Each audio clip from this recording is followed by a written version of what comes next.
fine. It's good.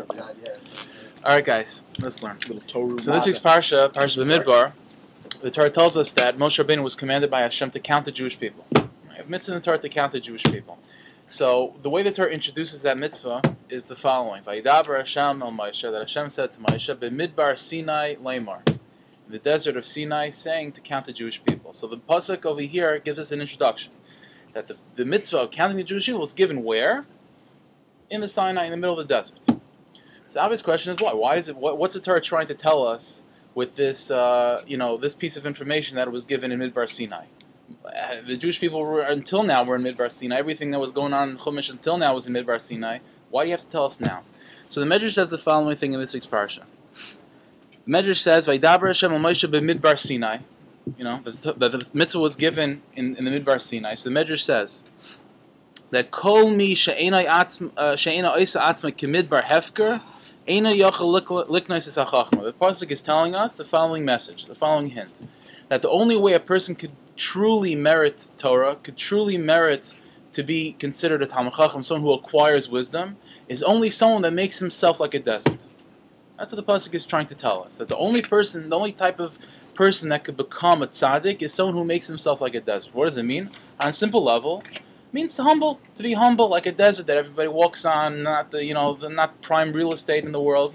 Make yourself like an ana. If you're humble, if you have humility, you'll be able to become a Talmid Chacham, to become a tzaddik. Okay, that's what the Medrash says. The problem is, so that's a very nice message. It's a very nice message, but what does that have to do with the mitzvah of counting the Jewish people? What does that have to do with anything? Say that message before the mitzvah of tzitzis, before the mitzvah of tefillin, who knows, whatever. What does it have to do? Why is this message so significant in connection to the mitzvah of counting the Jewish people? Obvious question. Okay. So to understand this on our level, let's talk about Shavuos for a little bit. We know the time period that we're in right now, are between Pesach and Shavuos, is called the days of Sfira. The days of Sfira, Sfiras Omer, the counting of the Omer. What was the Omer? Very simple. What was the Omer? The Omer was that the second day of Pesach, right, the time that we start counting, the first day of the Omer, the second day of the Omer, there was a special mitzvah that in the Beis HaMikdash, the obligation is that the Jewish people had to bring a special carbon, a special sacrifice. That was the Minchas Omer. It was a mincha offering. Mincha is a flour offering, a carbon made of flour. Now, usually when a person brings a flour offering to the Beis HaMikdash, it's made of wheat flour. The Omer was special, that on the second day of Pesach, the mitzvah was to bring a flour offering of barley flour. That was the mitzvah of the Omer. That's the entire period that we're in right now. It's called the days of the Omer. It means we're counting from that carbon, from that sacrifice of barley. Now, Shavuos, there's another sacrifice, another flour offering that was brought. That's called the Shtei HaLechem. That was a carbon of wheat. So we have like a little bit of a process over here. The second day of Pesach, at the beginning of the 49 days of Sfiras Omer, we bring a barley carbon. Shavuos, the culmination, where we're leading to, we bring a carbon of wheat. So Baal Tanya says the following thing, and this is going to give us a little bit of an understanding of where we're holding, what we're supposed to be focusing on in this time of year. Very important, very fundamental to what Yiddishkeit is all about. And we're going to see it's very, very fundamental. Baal Tanya says the following thing. The Gemara says in a number of places that barley is not human beings. The Gemara says in a few places the main food for a human being is wheat. It's wheat. The Gemara says, but for an animal, the main food is barley. Barley is considered meichel behemoth. It's considered animal feed. As opposed to wheat, that's considered, food for a human being. So the Baal Tanya says that starting from Sfiras Omer till Shavuos, there's a process, there's a growth, there's a development taking place in each and every one of us. That we start off serving Hashem like animals. That's why in the beginning, the second day of Pesach, we bring a carbon of barley. That's food for an animal. We serve Hashem like an animal. And eventually, over the days of Sfira, to get to Shavuos, we sort of develop into a human being, and we then are able to serve Hashem like a human being. These are the words of the Baal Tanya. So Baal Tanya is telling us the following thing, that there's such a thing, there's two types of service of Hashem, there's two madregas, there's two different ways to serve Hashem. They're serving Hashem like an animal, and they're serving Hashem like a human being. The truth is, this is found in Tehillim. The pasuk says in Tehillim, David HaMelech said about himself, "Behemois hayisi imach." That what he says about his relationship with Hashem, he says that I'm like an animal. I serve you like an animal. So what does this mean for people like us? It's you have to understand what this is. Serving Hashem like an animal, still serving Hashem. It's a high madrega. David HaMelech praised himself. It was a chashuv thing by him that he served Hashem like an animal. What does it mean to serve Hashem like an animal? And what does it mean to serve Hashem like a human being? So what's the main difference between an animal and a human being? The intellect, right? That's what we all know. It's the intellect. Higher level of thinking, right? Animals do things just instinctively. It's not like they go through a cerebral, logical process of, the lion doesn't sit down and calculate logically whether it's productive for him to go run after that zebra. It just does it. That's just instinct. A human being, it's all about intellect. I mean, we have instincts too, but the pride, the jewel of a human being is this intellect. So what does it mean to serve Hashem like an animal? Listen to the words of Reb Tzadok. I want to read you something. This is a teaching. I think I mentioned this other places. This is such a fundamental principle in Yiddishkeit. You have to hold on to this always. Reb Tzadok writes the following thing. It's in Divrei Sefer. Iker chashivas hamaisa. If you want to know what type of mitzvah does Hashem really consider chashiv, what act in a person's life does Hashem really, really consider a very chashiv thing? Rav Tzadok writes, Iker chashivas hamaisa. The main chashivas of an act is kasher einoi margish kol kach hayaker sheish bai. It's dafka those mitzvahs, it's dafka those actions that you don't think are a big deal. That's what Rav Tzadok writes. Iker chashivas hamaisa. The main mitzvahs that Hashem considers very chashiv are dafka those mitzvahs that we don't think are such a big deal. He says, if you're doing a mitzvah and you think this is like such a huge mitzvah, it's not such a big deal to do it then, right? Because everybody if a guy gives $1 million to tzedakah and because of that he has his, he builds a yeshiva and now he has his name on the building, okay, it's not such a big deal to overcome his yetzer hara to do it, because at the end of the day, you get your name on a building. It's not such a big deal to do a mitzvah when you realize that the mitzvah is a big thing. He says, but when you don't recognize how important the mitzvah that you're doing is, but you do it simply, you do it with simplicity, you do it just because it's the right thing to do, not because you necessarily get any honor, any respect, or any ulterior motives. It's just simply you do it out of just the goodness of your own heart. You do it because it seems to be good in your eyes. It's just the right thing to do simply. And it's something that Hashem wants you to do. Then even the smallest thing has the greatest significance. That's what Reb Tzadok is saying. You know what it means to serve Hashem like an animal? It means to serve Hashem with simplicity. What does it mean to be simple? What does it mean to be simple? Yaakov Avinu was praised in the Torah that the pasuk says about him that it was an ish tam, that he was a simple person. Now, Yaakov Avinu, a simple person. Yaakov Avinu's mind was full of chachma that we can't even imagine. He was simple. What does it mean Yaakov was simple? Rav Tzadok is saying, you know what simplicity means? Simplicity means that you do things why? Just because they're the right thing to do. Not because you get honored for it, and not because you're considered now the best guy in the world. You do it simply because it's the right thing to do. And then Rav Tzadok says, and therefore davka those things that you do not think are such a big deal, it's davka those things that Hashem cares about the most. Davka those things. Let me read to you a medrash. Listen to this. It's a relatively famous medrash. This is found in Rus, in the Megillas Rus.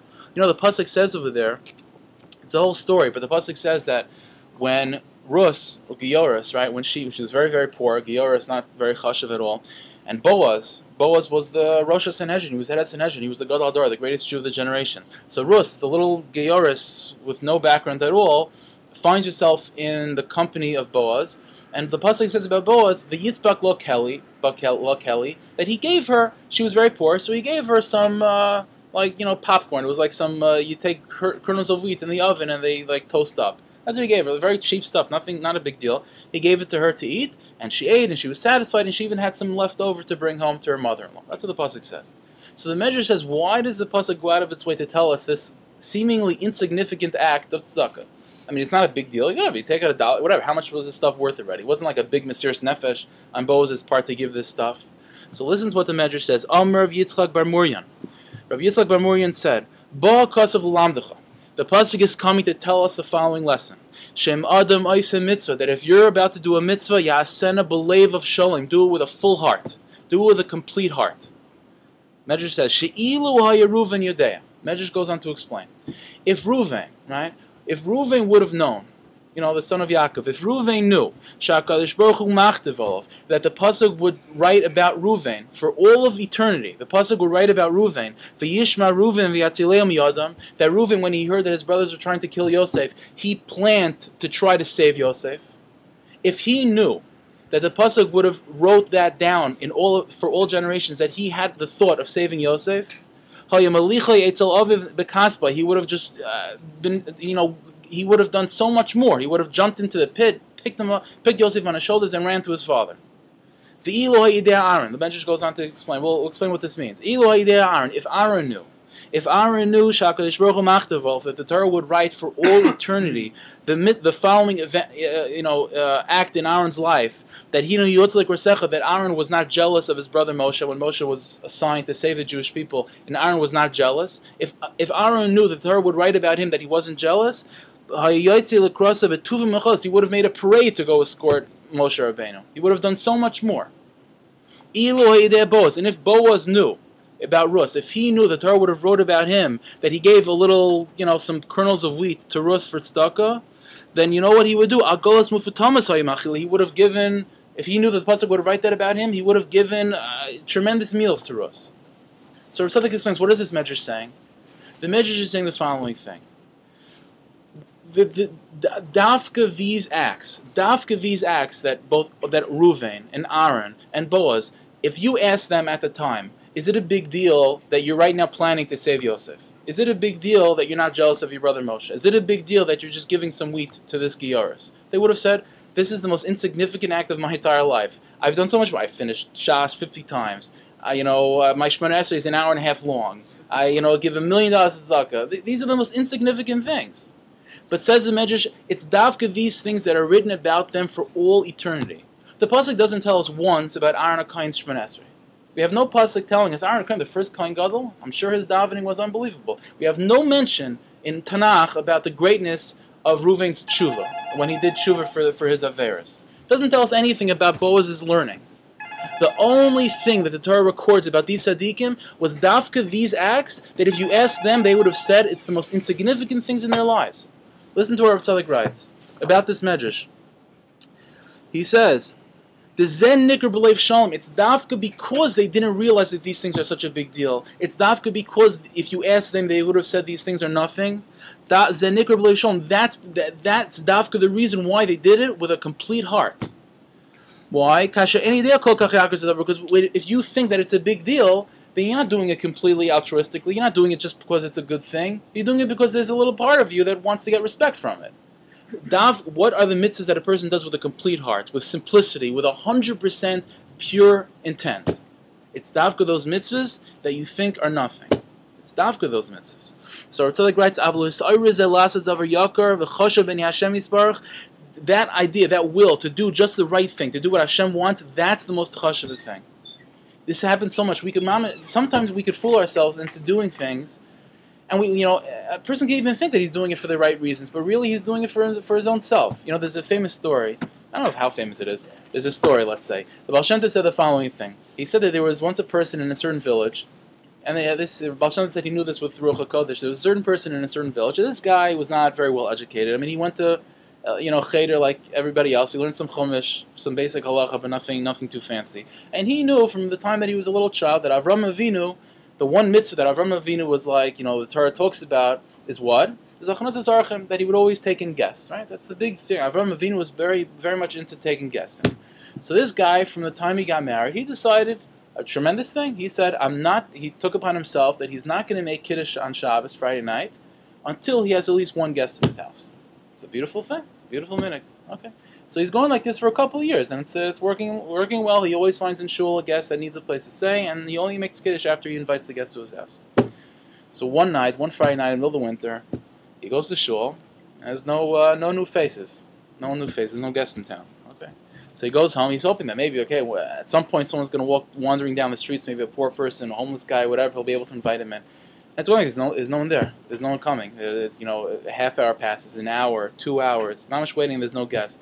So his family's they're getting hungry. It's getting very late. The kids are getting tired and stuff. And his wife tells him, listen, it's a very nice minhag that we have, but it's like almost midnight right now. We gotta start eating. It's getting very late. So the Baal Shem Tov said that, but this person was persistent. He said, no, this is my thing. We have to have a guest. I'm not making conditions until we find a guest. So the Baal Shem Tov said that in Shemayim at this time, it was making an unbelievable noise in Shemayim. That the Malachim saw this Jew who doesn't know anything is just unbelievable. He's mamish sacrificing his happiness on Shabbos for Hachnasas Arachim, for the mitzvah of inviting guests. It's an unbelievable thing. He was making a big rash, big tumult in Shemayim. To the point where the Baal Shem Tov said that they were preparing Eliyahu Navi to come down in this world to pretend, to impersonate a poor person, just to allow this person to do the mitzvah of Hachnasas Arachim. To that point, that's how much of a big deal this was in Shemayim. So this is what's going on. So right down here in this world, his wife is making him crazy, and up there they're preparing Eliyahu Navi. So it's mamish atat. The Baal Shem Tov says mamish holding by a few minutes. If this person waited just a few minutes, he would have had Eliyahu Navi as a guest. So what happened? His wife's his family's going crazy. So he says, "Listen, I need a guest. I made this thing. This is my minhag. I need a guest. There's no guest. What do I do?" So he went to the barn, and he took out his horse. He put a hat and jacket on his horse, and brought it into the house, and he made kiddush, and the horse was the guest. So the Baal Shem Tov said, "You see this type of person, and in 1 minute he could have had Eliyahu Navi as a guest. Instead of Eliyahu Navi, he had a horse with a hat and jacket, but it was still a horse at the end of the day, So what type of thing is that? What was this person thinking? What motivated this guy to go get his horse? Why? Because when he accepted on this thing, I'm sure in the beginning when he accepted this thing to only make kiddush after he has a guest, it was for all the right reasons. But over so many years, it ended up being that he was just trying to make himself feel good, right? The only reason why this guy persistently, I need a guest, because that's what he said. I want to keep up my streak going, right? That's really what it's about. He wanted to keep his streak going, to have a guest. So there's no guest around, just bring in the horse. If this guy was doing it for the right reasons to feed Jews, okay, if there's no Jews, there's no Jews. There's no mile of bringing a horse in. Teretz is, he was just doing it to keep his streak going. I mean, we've had a story like this where there was a certain person we know. Whatever, you have this all of the time. People have a streak. They want to daven with a minyan. Listen, it's a beautiful thing davening with a minyan, and people get this like a mindset. It's like a streak going. We were by a person. There was a certain event we were by, and the problem was that it was getting late at night, and this person didn't daven Ma'ariv yet. Okay, so and he had a streak. He's going for 3 years. Now he didn't miss the davening without Ma'ariv. So he has without a minyan. So he doesn't know what to do. On the one hand, it's getting late, and there's no minyan around, and there's no place to daven. So he decided, what we're gonna do? Let's just get a minyan together, and we'll daven in the middle of the street. Just in the middle of the street, stop traffic. And this was not in a very nice neighborhood. This was in front of a bar, and it was not a club. It was not a nice. This was not a proper davening place. But he said, no, to keep my streak, I'm davening. So what's he doing? Is he doing this simply to serve Hashem, because there's such a thing as davening with a minyan? It's an unbelievable thing. If so, then the same Hashem that says daven with a minyan also says, but not in the middle of the street in front of a club, right? So why is he doing this? Because he wants to keep his streak alive. So that's not what it's about. Rav Tzadok is saying, you want to know what's chashuv? What's chashuv is when you do things simply because it's the right thing to do, not because you're going to get honor, not because it makes you feel good, simply because it's the right thing to do. Simply, that's it. And dafka, those mitzvahs are the ones that are recorded in Torah for all eternity. It's not the Shemona Esreis that of Aaron HaKohen. It's not the learning of Boaz, because Aaron Shemona Esreis and Boaz's learning, they knew those were big deals. It's dafka, the little tzedakah that Boaz did. It's dafka, the little, just the feeling, not feeling guilt and not feeling jealous of Moshe. Those were the things that are recorded throughout time. The Medrash ends off the following thing. Rav Kayin, Rav Yeshua, the Siskin B'Shem Reb Levi, the following Tanaim said, L'sha'avar, in previous generations, during the times of Tanakh, Haya Adam Aisa Mitzvah, when a person did these types of mitzvahs, these small, insignificant, seemingly insignificant acts, a person would do them, V'hanavi Kaisva. And the prophet, the Navi, would write it in Chumash, right? Aaron HaKohen does this little act, Boaz does this little thing, the Navi writes it in Chumash. Unbelievable. V'achshav, but nowadays, says the Medrash, Kisha Adam Aisa Mitzvah, when a person does these mitzvahs that to him seem insignificant, Mi Kaisva, who writes it? Who records it? So says the Medrash, Eliyahu Kaisva. Eliyahu Navi in heaven writes down these mitzvahs, Umelech HaMashiach v'Hakadosh Baruch Hu Chais Ma'idem, and Mashiach and Hashem himself sign their names on these mitzvahs. And Az Nidbar Yeshim Yesh Arei, when Mashiach comes, those Megillas will be given our own chumashim of recording our mitzvahs. And what mitzvahs are going to be talked about in our chumashim? It's not going to be the big things that we got praised for. It's not going to be the big things that everybody is thinking that it's going to be. It's going to be the small things that you don't even remember you ever did. Because it's dafka those small things that you did with simplicity. It's dafka those things you did with simplicity. That's what it means to serve Hashem like an animal. That's what it means to serve Hashem like an animal. Then that's the beginning. That's the aleph base of being a Jew. It's serving Hashem just because it's the right thing to do. That's it. On top of that, all madregas of chachma, all madregas of learning is built upon. But it's the fundamentals of Yiddishkeit is serving Hashem with simplicity. That's what it's all about. You know, Moshe Rabbeinu, the greatest prophet of all time, the greatest Talmid Chacham of all time. The pasuk says that Aaron, his brother Aaron, and his sister Miriam had some complaint about him. Whenever they felt he did something wrong in his personal life, whatever. So Hashem revealed Himself to Aaron and Miriam, and He said, he said to them, how dare you speak anything negative about Moshe Rabbeinu? And Hashem is going to pick to describe how great Moshe Rabbeinu was. So He picks the one quality. He has to pick one quality that shows Moshe Rabbeinu's greatness. To say, how can you speak about Moshe Rabbeinu? He is so and so. So if you were to ask any of us, what's the greatest quality of Moshe Rabbeinu? I don't know. Maybe his humility. Maybe his his learning. I don't know. What does the pasuk say?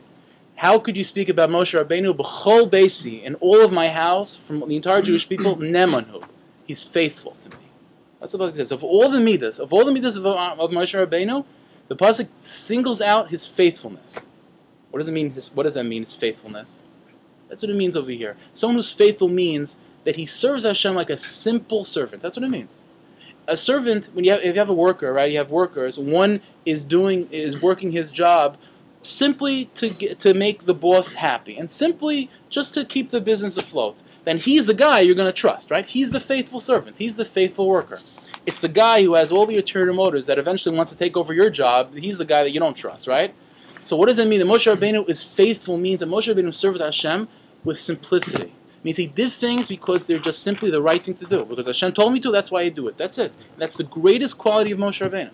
That's the greatest quality of Moshe Rabbeinu. You know, in Sefer Yeshua, the beginning of Yeshua, the pasuk says, "Vayhi," that that Hashem was about to tell Yeshua ben Nun to enter Eretz Yisrael, and it says, "Vayhi achrei Moshe," that the following happened after the death of Moshe. Who's Moshe? Eved Hashem, the servant of Hashem. Simple. If you wanted to define who Moshe Rabbeinu was, that's what the pasuk says. He was a faithful servant. Eved Hashem. What does it mean, Eved Hashem? That's what it means. It means simple. He did it because it was the right thing to do. Zehu. You know, the truth is that about Mashiach himself. That's what the pasuk says. It's the same thing about Mashiach himself. You know, throughout Tanakh, without Nevi'im, we have many parts of Nevi'im describing the era of Mashiach, what's going to be when Mashiach comes, what's going to be before Mashiach comes. But we have very limited psukim describing the person of Mashiach, like the person Mashiach himself. One of the most fundamental pasuk in describing the person of Mashiach is the following pasuk in Yeshaya: Hine yaskil avdi. That my servant, Mashiach, my slave, my servant, will be matzliach, ram v'nisa v'gavamayit, he'll be exceedingly, exceedingly exalted. That's what the pasuk says about the person Mashiach. But when describing the person himself, what does the pasuk use? What title? Yaskel Avdi. My servant will be matzliach, and my servant will be unbelievably exalted. That's it, because that's the base. That's what it means to be a Jew. That's the aleph base. To do things simply, just to serve Hashem out of the simplicity of your heart. To do things with a leiv shalom. And again, and that dafka, says Rav Tzadok, is dafka those things that a person does not realizing that they're significant. It's dafka those things that a person does with simplicity. This is what it means. This is what Pesach is. Pesach, we leave Mitzrayim. That's the building blocks. We begin to become Jews. We begin to become tzaddikim. What's the beginning of Yiddishkeit? What's the foundation? You bring a carbon of barley, meaning you serve Hashem like an animal. Simplicity, just out of instinct, out of just the goodness of your heart, not because you're thinking too much or you get stuff out of it. Just simply, if you have that foundation, eventually you could get to Shavuos. If you have that foundation, that Hashem will give you chachma, Hashem will give you understanding and great enlightenment. But it's only if it's fundamentally based on simplicity. That's what it's all about. That's what all of Yiddishkeit is about. That's it. And that's why we started with a question that why is it that dafka this mitzvah, this week's parasha of counting the Jewish people, the pasuk has to tell us this introduction that it was given where in the middle of the desert. So why? So according to this, and the Medrash said, because the fact that it was given in the desert tells you that when a person wants to become a tzaddik, you have to make yourself like a desert. So what does that mean? What does that have to do with counting? You know, counting, what does it mean to count the Jewish people? What does it mean to count the Jewish people? Well, it means that Hashem is telling Moshe Rabbeinu, Su'u es Reish Bnei Yisrael, lift up their heads. It means that you count, that Moshe Rabbeinu, each and every Jew, there's something special about each and every one. That's what it means to count. It means that you're special, you're chashiv, and you're chashiv, and you're chashiv. Each and every person, each and every Jew has some chashivas, some unbelievable quality that Hashem really cares about. So the pasuk is saying, you know what's so special about each and every Jew? It's dafka, the fact that each and every one of you make yourself like a desert. What's a desert? A desert is simple. I mean, there's no great complicated ecosystem in a desert, right? Everything is just hot and rocky and sandy. That's it. There's nothing fancy going on. There's no borders of this is my territory, that's your territory. There's no different types of vegetation. It's nothing. It's nothing. It's simply just earth. That's it. It's just simple. That's what it means. The pasuk is telling us that Hashem said the mitzvah of counting a Jew means that there's something special in each and every. You know what's so special about a Jew? What's really chashuv about a Jew is Bamidbar Sinai. It's dafka those qualities in you that in your mind are the simplest things on earth. The simplest thing you just do because it's the right thing to do. That's what's chashuv. That's what's chashuv. And this is such an important lesson because, again, we get to Shavuos, a person can convince himself that what's important are the big things. Finishing Shas, I don't know, whatever, having a 3-hour-long Shemoneh Esrei, giving a lot of tzedakah, doing all these things. But you know what? At the end of the day, all that stuff is beautiful and it's nice, but you got to make sure that you're not putting a hand jacket on a horse. Because you might be putting a hand jacket on a horse because, are you doing it to serve Hashem or are you doing it to serve yourself? It's a big litmus test. But that's what it means to be an Eved Hashem. To be a servant of Hashem means to do things simply. So let me end off with a story. There's another Maisa. This is a story. I mean, again, this is it's not a true story. It's a mashal. This is a mashal that Rav Nachman said over. I think I've mentioned this once before. It's a fantastic mashal. He says the following thing. That's the story over here.